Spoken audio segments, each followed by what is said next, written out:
Bonjour à vous. Voilà, je suis en train de rentrer à la maison et aujourd'hui je devrais faire la deuxième partie. Des réponses aux vidéos questionnaires que je fais. Alors, il y a quelques heures, j'ai vu qu'il y a un film de Lia Malé qui a été publié. Pas qui a été publié en fait, qui est actuellement en promotion au Cameroun et j'adorerais voir ce film. J'adorerais faire la recension de ce film en fait. Donc j'attends de savoir où ça sera disponible. Je ne sais pas s'il y a quelqu'un qui pourrait me dire exactement où ça sera disponible. Comme ça, je pourrais mettre la main sur ce film et je pourrais faire la recension parce que j'adore le travail de ce producteur. Bon, j'aime beaucoup le travail de ce producteur. Je estime que c'est l'un des meilleurs producteurs qu'on a au Cameroun. Le premier film de lui que j'ai vu, c'était Innocente, que j'avais recensé déjà sur ma page.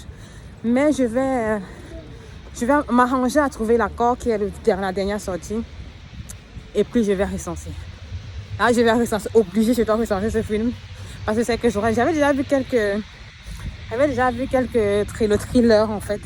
C'est-à-dire le film la vidéo de lancement qui annonçait le film. Et j'avais déjà aimé. Donc j'attends de voir complètement le film et je vais faire cette recension. Alors si vous savez qui je pourrais voir en fait, si vous savez, vous pouvez me donner un lien à ce film ou bien me dire où je pourrais acquérir ce film pour pouvoir le recenser. Faites-moi savoir. Et ouais, on se retrouve à la maison.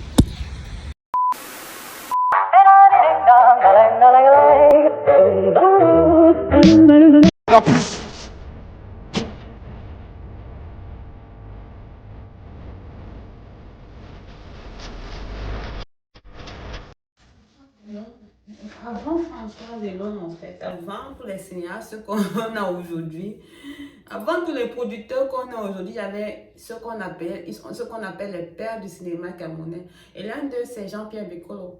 Quand je parle de Jean-Pierre Bekolo, je référence automatiquement le quartier Mozart. On est en 1992 et la télévision arrive au Cameroun en 1985. C'est l'un des pères du cinéma camerounais. Je parle du cinéma camerounais. Et à l'époque, on était encore sur un principe de théâtralisme, en fait. Mais il a réussi à faire un film qui associe cinéma, qui associe théâtre et cinéma, et de manière de manière la plus élégante possible, en fait. Avant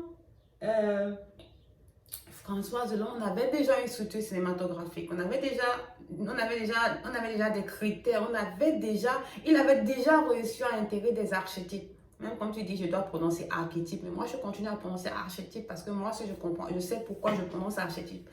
Donc, on avait des archétypes déjà il avait déjà donné les bases des archétypes cinématographiques au Cameroun. Donc, tu ne peux pas venir me dire dans le cinéma camerounais, il n'y avait rien.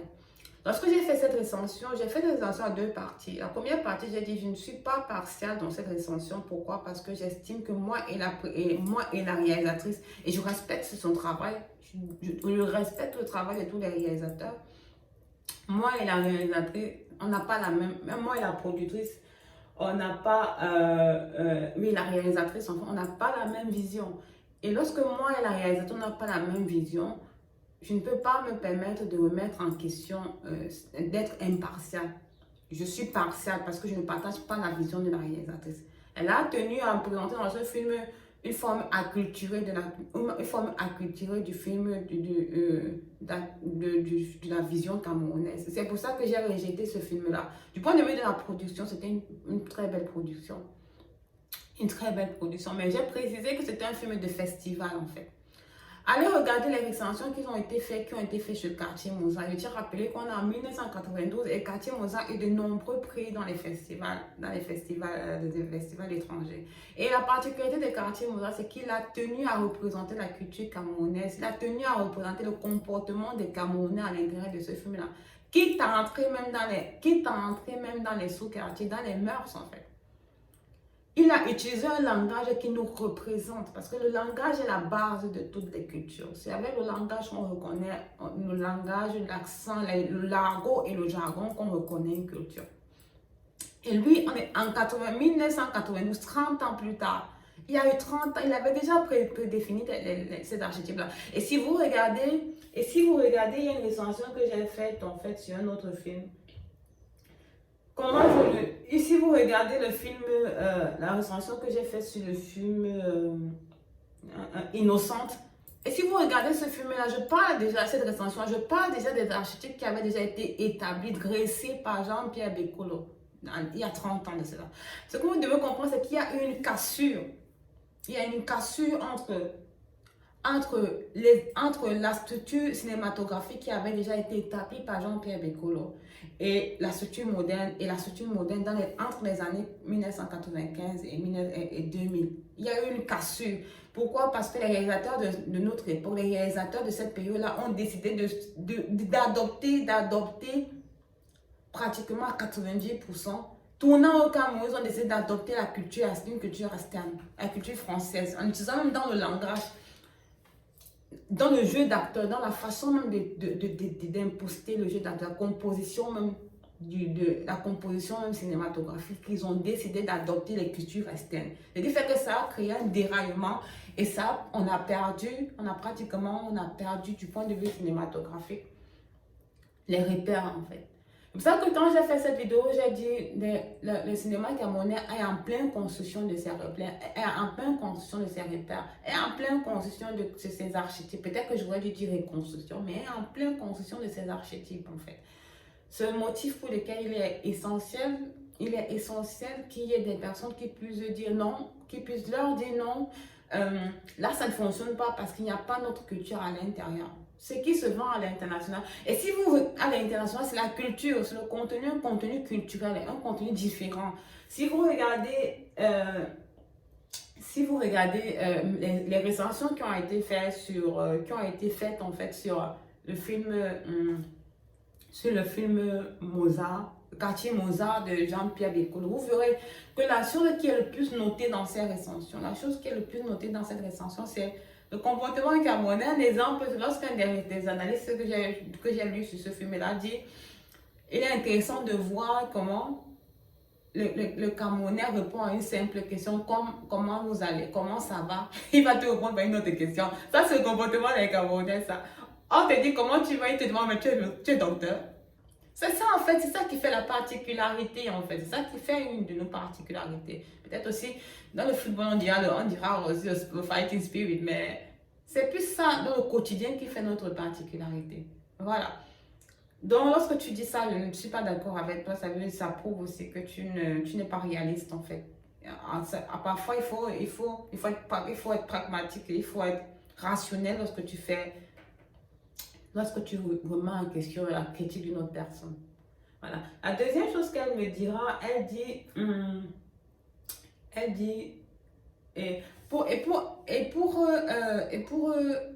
la deuxième chose que je vais ajouter, c'est le fait que Waka ait pris un staff en fait étranger, le fait que Françoise Elon après ait pris un staff étranger, a énormément joué dans la lecture, la clé de lecture de la culture camerounaise.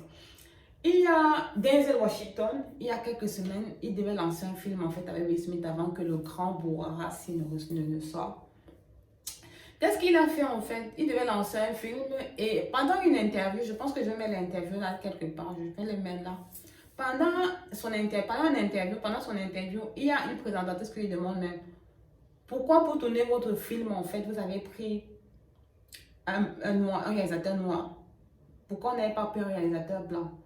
Il va répondre à cette interview en disant ce n'est pas une question de couleur, ce n'est pas une question de noir ou de blanc. C'est une question de lecture, de culture en fait. C'est une question de culture. Pourquoi? Parce que le noir... So why did he need a black director? Could a white director not have... It's not color, it's culture. Explain the difference, because I think we're Steven Spielberg did Schindler's List. Mm-hmm. Martin Scorsese did Goodfellas, right? Steven Spielberg could direct Goodfellas. Martin Scorsese probably could have done a good job with Schindler's List. But there are cultural differences. You know, I know, you know, we all know what it is when a hot comb hits your hair on a Sunday morning, what it smells like. That's a cultural difference, not just a color difference. Right. So it's a culture. Le noir est capable de lire les clés de lecture, bien, les clés de lecture de la culture noire en fait. Je ne sais pas si je me fais comprendre. Par contre, le blanc ne pourra pas se mettre dans la peau d'un noir.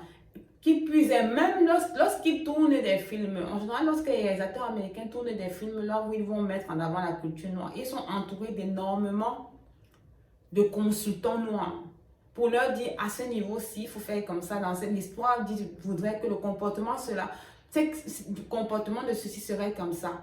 Pour entrer, on va dire, pour s'intégrer, pour s'imprégner à 100% de la culture de la culture de ces personnes-là. Donc, c'est une question de culture, ce n'est pas une question de race ou bien de racisme, non. Pour une meilleure lecture de la culture, il est nécessaire de travailler avec des réalisateurs qui ont cette culture-là, ou bien qui comprennent cette culture-là, sans vouloir imposer en fait, sans vouloir imposer une mémoire différente, sans vouloir imposer une culture, acculturer le contenu que vous créez. Voilà. C'est la raison pour laquelle j'ai recensé ce film-là. Et lorsque j'ai recensé ce film-là, j'ai précisé à la base que le problème majeur, c'était parce que tout le crew, en fait, tout le staff de ce film était que des blancs. Ils n'ont pas la lecture des Français, en fait, que des Français. Et ils n'ont pas les clés de lecture pour comprendre la culture camerounaise. C'est pour ça que le film était plat. C'était très bien tourné, c'était plat, en fait. Énormément, très, très plat. Et donc, je le répète, c'était plat. Voilà. Et je l'ai dit clairement, lorsque j'ai fait cette recension, je ne suis pas partiale, je ne suis pas impartiale dans cette recension, je suis partiale parce que j'ai une clé de lecture. Moi, j'ai une vision marketing du cinéma. Je n'ai pas une vision inutile du cinéma, en fait. Je ne vois pas l'utilité de tourner des contenus cinématographiques s'ils ne sont pas portateurs de revenus, mais qui n'apportent pas un plus à la culture camerounaise. Voilà. Donc, et la dernière question, c'est toujours sur le commentaire de cette fille-là. Elle dit, je tiens à te rappeler qu'à la base, le cinéma est un contenu éducatif. Who said so? Who said this? I mean, who said so? Like, seriously, are you for real? Alors, je vais te dire oui et non. Un contenu éducatif doit être continu. Un contenu éducatif doit être consistant. Un contenu éducatif traite des mêmes thèmes tout le temps. Tu éduques qui en 1 heure de film, en fait? En 1 heure de visualisation, tu éduques qui? Bon, je te dis oui, pourquoi? Parce que à la base, le film avait pour le cinéma, en fait, parce que je ne parle pas de film, le film est sur le contenu. Le cinéma, en fait, avait pour but de faire connaître les mœurs, américaines au reste du monde, en fait. Ça avait pour but de divertir. Le cinéma, à la base, a été créé comme un objet de divertissement, mais une représentation des réalités sociales aux téléspectateurs. C'était aussi une façon c'était simplement aussi une façon de créer un espace d'échange psychologique entre les téléspectateurs et la réalisation, les réalisateurs, en fait. Donc, c'est une des raisons pour lesquelles le cinéma a été créé. Mais alors, aujourd'hui, même pas aujourd'hui, mais je vais te dire la vérité, le cinéma est éducatif à 10%. Le cinéma, en réalité, est un instrument marketing puissant. C'est un instrument politique puissant, c'est un instrument militaire puissant, c'est un instrument de domination puissant, c'est un instrument touristique puissant. La partie éducative du contenu cinématographique, en fait, aujourd'hui n'est qu'à 10. Pas aujourd'hui, n'est qu'à 10 ou 15%. Donc, tu n'éduques personne en 1 heure de film. Les séries télévisées, par contre, peuvent avoir une portée cinématographique, peuvent avoir une portée éducative parce qu'ils se font sur le long terme et ils sont continus. Ils peuvent traiter du même thème et justement influencer au comportement des personnes. Mais le cinéma, c'est-à-dire le film en réalité, le contenu cinématographique tel que le film, non. Donc ce film-là n'avait pas pour but d'éduquer, mais ça avait pour but de lever un pan de voix sur une situation de vie, en fait. De faire connaître une situation de vie. Éduquer qui... Bon, bref. Alors, en réalité, pourquoi je dis que les séries télévisées ont pour but, par exemple, ont un caractère éducatif et peuvent même changer les choses. Lorsque je faisais Yubi, j'ai eu un baccalauréat à l'université de Boya, en fait. For ceux qui connaissent, I'm an ex-UB student and I did the GMC. J'ai fait GMC, Journalism and Mass Communication. Je suis un ex-UB student, pour ceux qui connaissent, ils vont comprendre. Et je suis GMC student. J'étais GMC il y a des années, je dois dire 10 ans, 12 ans, 14 ans, je ne me rappelle pas. 12 ans, 13 ans, 14 ans aujourd'hui. J'ai fait mon premier bachelor à l'université de Goya. C'était un beau moment, c'est une des plus belles universités du Cameroun. Et ma première thèse en fait, dans ce domaine d'activité, ma première thèse était de parler, on nous avait demandé de choisir ou de sélectionner, de choisir nos thèmes de thèse en fait. Et moi, j'avais décidé que mon thème de thèse, en fait, devait être sur comment la série 24 heures chrono, avec Jacques Bauer, pour ceux qui se souviennent, en fait, avait pu changer les mentalités, avait pu impacter psychologiquement les pays américains et le monde, en fait, les populations américaines, le monde en fait, de telle enseigne on avait pu accepter la possibilité d'avoir un président noir à la tête de la nation la plus puissante du monde à l'époque. Parce que la Chine, ce n'est plus les États-Unis. C'était ça en fait. La série avait été construite de telle enseigne que ça avait permis de rebrandiser le cerveau humain, rebrandiser le cerveau des Américains et leur faire comprendre que oui, on peut avoir un président noir à la tête des États-Unis et oui, aussi ce président sera capable de prendre les meilleures décisions. Et au terme de ce film-là, 2-3 années plus tard, on aura, je pense en 2004, on aura non, c'est en 2004. Non, je ne me rappelle plus trop quand il a été élu, la première élection de Barack Obama. Après ce film-là, quelques années plus tard, on a eu Barack Obama. On a eu Barack Obama qui est devenu président en 2008, c'est ça? Je ne me rappelle plus trop. Il est devenu président de la République américaine, en fait. Et c'est passé Charles, rien de... C'est-à-dire, c'est pour faire comprendre à quel point le contenu cinématographique est puissant. C'est pour faire comprendre à quel point un film peut... un contenu continu peut impacter les populations, peut impacter le comportement des gens. Peut même pas ça impacte le comportement des populations, des personnes.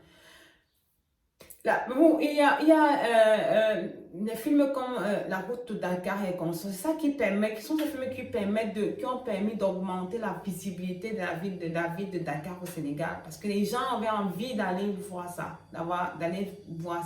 Pourquoi est-ce que lorsqu'on associe l'Afrique aux forêts, aux brouses et comme ça? Pourquoi? Parce que dans la majeure partie des films, en fait, vous verrez toujours cette partie. Lorsqu'on parle de l'Afrique, ça c'est dans le passé, hein, maintenant ce n'est plus trop le cas.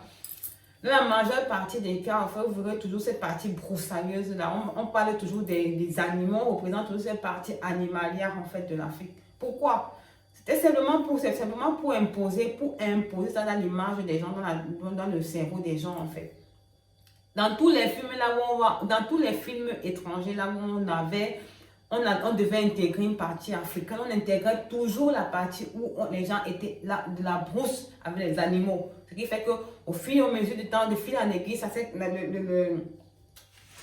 la psychologie internationale, la psychologie humaine a construit la vision, a associé la vision de l'Afrique en fait, la vision des Africains aux animaux. C'est pour ça que lorsque vous partez dans certains pays, vous voyez comme des animaux, et comme ça.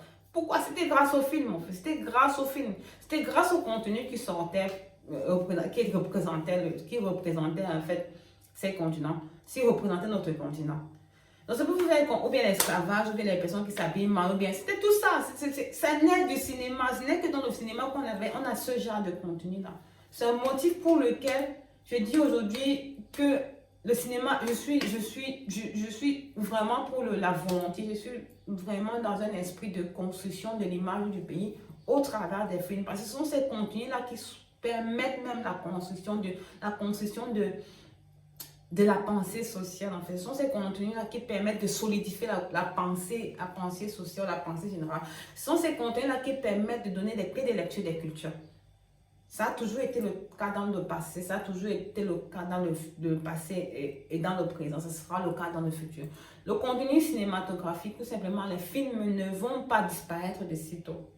Ça ne peut pas disparaître de sitôt parce qu'ils ont une puissance trop importante en fait. Si vous remarquez, pendant de 1985 à 2014-15, la majeure partie des films américains qui sortaient, c'était des films de guerre. C'était les mêmes contenus qui sortaient à l'international, qui étaient publiés, qui étaient vendus à l'international. C'était dans quel but? C'est simplement pour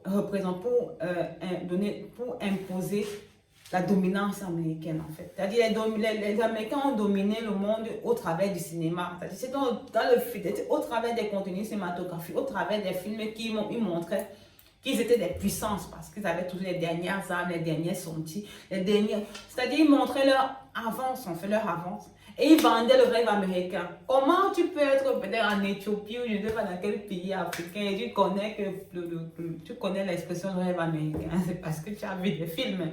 Sinon, c'est au travers des films. Ça que je dis, le film n'est pas juste un contenu éducationnel. Un contenu éducationnel, lorsqu'il est constant, il est continu et qu'il traite des mêmes sujets et qu'il touche les mêmes